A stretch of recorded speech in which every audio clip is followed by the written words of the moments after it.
Hi everyone, welcome back to Homeschool Peace. I'm Cassandra. I gathered together 5 of the most commonly asked homeschool questions I receive, and today's video is a homeschool Q&A. But I'm gonna give myself a challenge. I'm gonna try to answer each of those questions in only 1 minute each. So I'm going to get ready, I'm gonna get my timer set for 60 seconds, and I'm gonna answer your homeschool questions.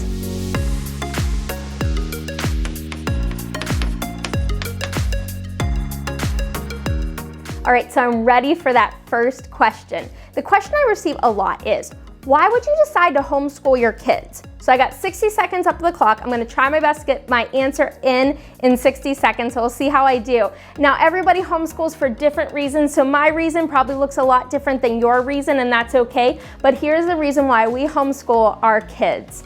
So my husband and I knew early on that we would love to be able to homeschool our kids. A fun fact about our family, our kids are actually second generation homeschoolers. I was homeschooled the last 3 years of high school. My husband was homeschooled the whole way. He was kindergarten through 12th grade, along with all his other brothers and sisters. So when we first got together, we said that, if we had kids, if we could, we would love to be able to homeschool our kids. So I really grabbed hold of that vision and that sort of plan for our family. And I just knew that that's the type of lifestyle that we wanted for our home. My husband is an incredibly supportive homeschool dad, as well as we have obviously 2 really great sets of grandparents that are support units for us as homeschooling families. So obviously our reason might look different than yours, but that is the reason that we homeschool our kids. All right, so I'm ready for question number 2. And this one is more of a current question I've been receiving. It is, what would you call your homeschool style? All right, so I got 60 seconds up the clock. I'm gonna try to answer it in 60 seconds. So here we go, 60 seconds.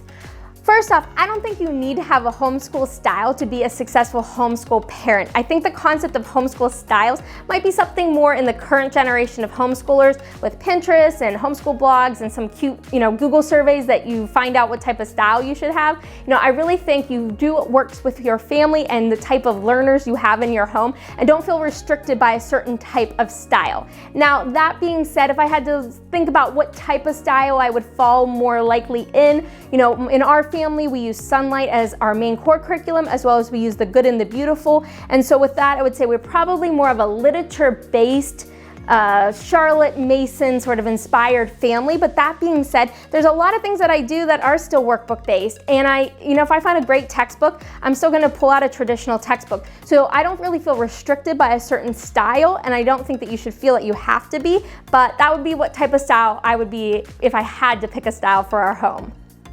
So for question number 3, and I get this one a lot, is how did you pick the curriculum that you are currently using or teaching with?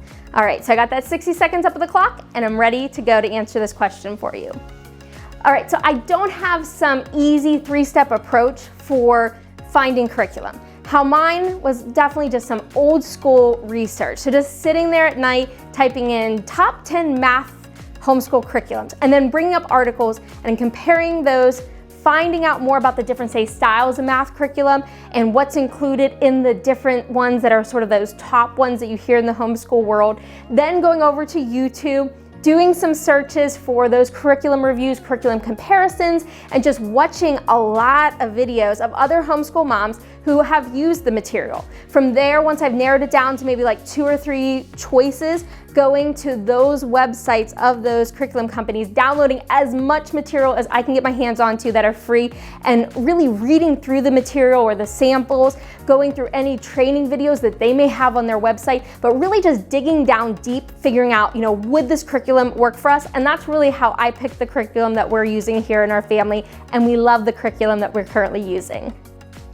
All right, so I'm set to jump into question number 4. Now, question number 4 would be someone who would say, I'm not that great at math, and math was, not my, best subject in school. How am I supposed to teach a subject that I'm not that great in to my child? So here we go, I got 60 seconds up the clock, and we'll get ready and answer that question.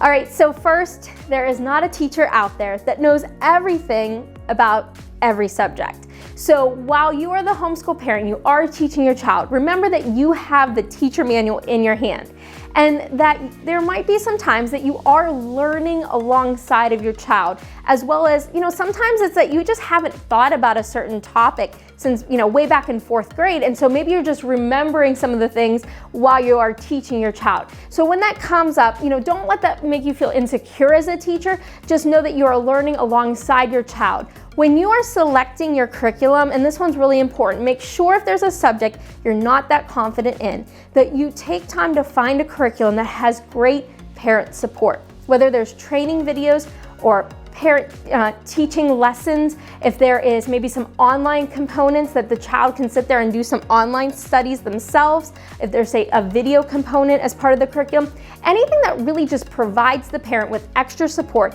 in a subject when you're not that confident in is really going to help you out, so that you're not really just teaching that subject and you're not just isolated teaching that to your child, that you really have some great support and parent support. Jumping into the final question, question number 5. If you first have made it through this video and you have not yet subscribed to my channel, click that subscribe button right now, so that then you'll get updates when I post new videos. But jumping into that question number 5, the question is, how do you find time for yourself as a homeschool mom? So I'm gonna get 60 seconds up at the clock. I'm gonna answer that question for you. So first, wake up before your kids wake up. I know that can be hard, especially if you have early risers, but tell them mom's gonna have some mom time before the school day starts. And maybe you don't start your school day till 9 or 9:30, but then you can reserve some time, whether you're, say, working out, reading a book, having some devotional time, whatever you like to do that first in the morning, and you'll get yourself in a really great place to then move into homeschooling. When you're done with teaching your kids for the day, take a 20 or 30-minute coffee break. Put your feet up, shift gears, think about what you're gonna be doing next before you start into the other mom jobs. And the last thing is, make sure you find yourself some great homeschool mom friends. I know that one might be a little bit harder depending on where you're at in your area, but maybe it's connecting with some friends at a co-op, checking out to see if there's anybody in your area by looking through your local library and trying to find some other friends that you can connect with, so that you can have somebody that if you're having a rough day, to have a friend you can call up and really be able to link arms with. So find yourself some homeschool friends, and just make sure you still do some of the things that you love to do prior to homeschooling. Keep doing those even as a homeschool mom. So guys, that was so much fun answering your homeschool questions. I really enjoyed answering them. I hope you did too. Did you? I hope so. So if you have other questions that you would like to ask me, leave those questions below. I would love to do another homeschool Q&A video for you. And before you leave, don't forget to hit the like button, click that subscribe, and I will talk to you soon. Goodbye.